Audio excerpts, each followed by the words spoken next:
Chris Yandick, CYInterview, covering Las Vegas and the world with the NFL Draft a few days away. We welcome University of Nevada, Las Vegas, All-American kicker Jose Pizano. He is one of hundreds of NFL prospects hoping to be drafted this week at the NFL Draft. Jose, thanks for joining us, the CYInterview. How are you today? I'm doing great. Thank you for having me. You're most welcome. So let me just begin. How does a kicker prepare for the NFL Draft? Just kind of like everybody else, the main difference is, you're not running 40s. Instead, you're doing field goals. So just kind of doing a lot of the basic trainings and then just kind of getting ready and staying ready. That's kind of really it. I mean, is there like a training ground, though, for kickers? Like, we have the combine for the other guys. Like, where do you guys go to show the scouts what you have? Kind of the same, obviously they only select a few kickers, obviously, because it's just such a not as in-depth compared to other teams who carry let's say 5-0 linemen. So only a select few get invited, and if not, you go to like different kicking camps, whether that's with like Nick Novak, Chris Ayler, Adam Tanowski. So just different guys just kind of giving you the opportunity to showcase yourself. So those guys are great ways to really expand yourself and get out there. You're formerly a soccer player. When did you know that being a kicker in professional football and American football was going to be it for you? Kind of freshman year in college, after my soccer career. After my freshman career ended, I kind of told myself, I think I have a better shot of taking the college, the football college route. So, I took the opportunity and told myself, like, if you're going to do this, you got to be 100% committed. And I thought, I can do this. So I took the shot on myself. Every coach in America is looking for consistency. They're looking for somebody who can make those kicks in the big moment. You had 69 consecutive extra points made when you were in college. What do you credit to the success of your consistency in college? Just being able to stay focused. During my time at Missouri State, I was working with kind of my psychologist. His name was Joe Metzka. He was a really close friend of Bobby Petrino, and he really pushed me with the mental side of the game and just being able to treat every kick, the same, whether it's a 59-yard field goal, a 40-yard field goal, or just an extra point. And I feel like that's where my game really took off is, when I was able to control the mental side of the game. So what you're basically telling me is that you worked on your mental side of the game to realize that if I'm kicking something from 25 yards away or I'm kicking something from 53 yards away, it's really the same thing.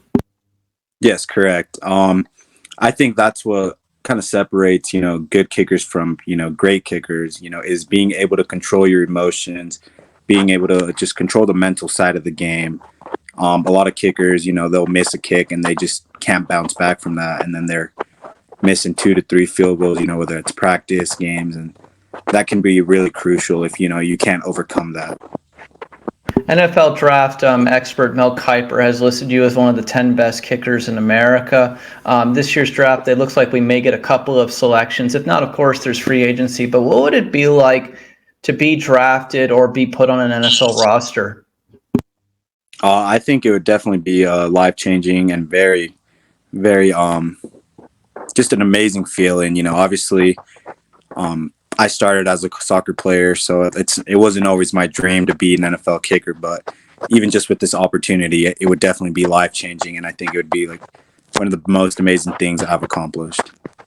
No denying that. So here's my question. Like, what are the scouts? What are the agents? What are the managers? Like, what has this been like? Like, kind of like, give us a preview of like, what do kickers experience from these kinds of individuals leading up to the NFL draft?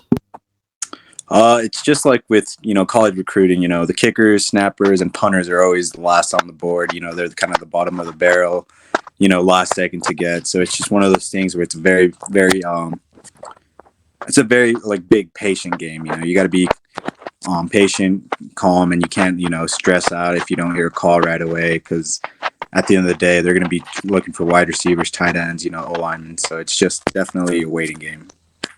But the question is like the scouts and the people like that, like, do you interact with team scouts? Like, how does it work exactly? That's what I'm trying to get at, I guess. Yeah. So it's just kind of the same, they'll reach out, kind of ask you, just like things, with injuries, how you've been doing, whether, you feel like you can potentially play at the next level. So just kind of more like obviously they know you can kick a field goal. It's just, I think, that big jump from college to the NFL is the mentality as well. And that's kind of what they want to know, is if you're like going to be able to handle the end of the game situations, whether you're at Arrowhead, different kind of stadiums. So they kind of just try to see how you react to high pressured situations. Yeah, so the question I have for you is that obviously while you were the UNLV Rebels kicker, you obviously got the opportunity to kick balls, field goals, kickoffs at Allegiant Stadium, of course, which is home of the Las Vegas Raiders.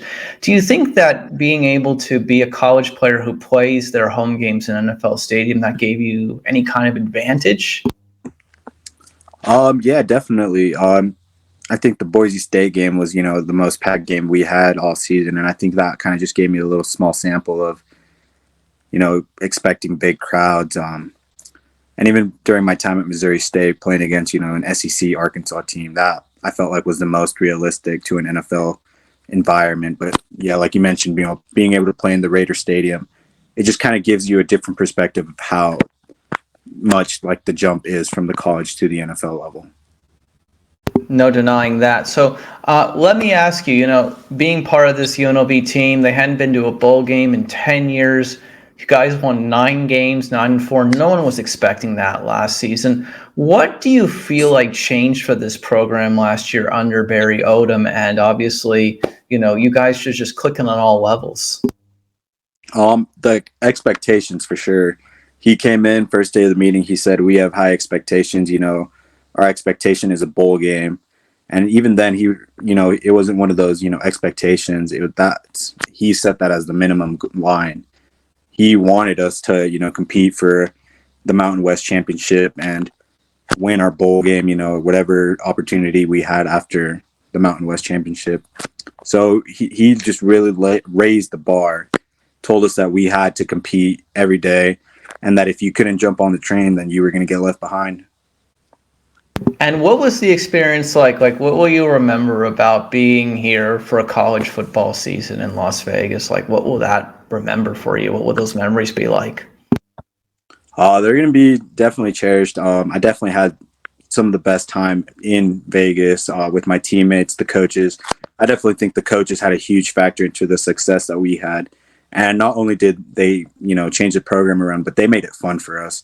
Every day we'd have like little competitions, like one-on-ones, just different things. And so they made the game fun. And I feel like that's what kind of really connected us together, brought us together, and really made us want to push each other and play for each other at the end of the day.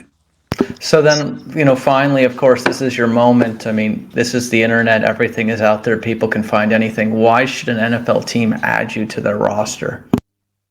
I definitely think I've been in a lot of high-pressured situations. I started at the junior college level and played all the way up to, the group of 5, and even played against SEC teams. So I think I've definitely showcased that I can play at any division and just can handle the pressure, whether it's playing in front of 400 people compared to, 100,000. To me, I treat every game the same. That nothing changes for me. The uprights are the same, whether, like I mentioned, it's at the junior college level or SEC level. And, I'm going to take that mentality, same, if I get an opportunity, and just showcase that I can do it. And finally, what should we know about you that we don't? Me and my wife are expecting our first baby here in August, and I'm a big golfer. Well, congratulations. Well, listen, I say this to you, the kicker can be the most important person in any NFL game. Last minute ones, so many games are decided by 7 points or less, 3 points or less, 4 points or less at the NFL level. So, you want a consistent kicker. And also, because they have moved the extra point back in recent years and the extra point is much more difficult, consistency is more important than ever. So, Jose Pizano, thank you so much for joining us on CYInterview and kind of explaining a little bit about why you went 69 for 69 at one point during your college career. And also congratulations again on being an All-American kicker and being part of UNLV's first bowl game season in 10 years. And good luck. And Hopefully you'll get drafted potentially or get added through free agency on an NFL roster and get your chance. I'm sure you will get a chance and you'll be on an NFL roster at least to show what you can do. I can't imagine you won't be. Thank you so much for being on CYInterview today. Anything you'd like to add? No, just go Rebels, go support the team, and just keep doing great things. Thank you for watching today's CYInterview segment from Las Vegas. Please hit the like button and please hit the subscribe button to be updated on all future CYInterview content from Las Vegas and beyond.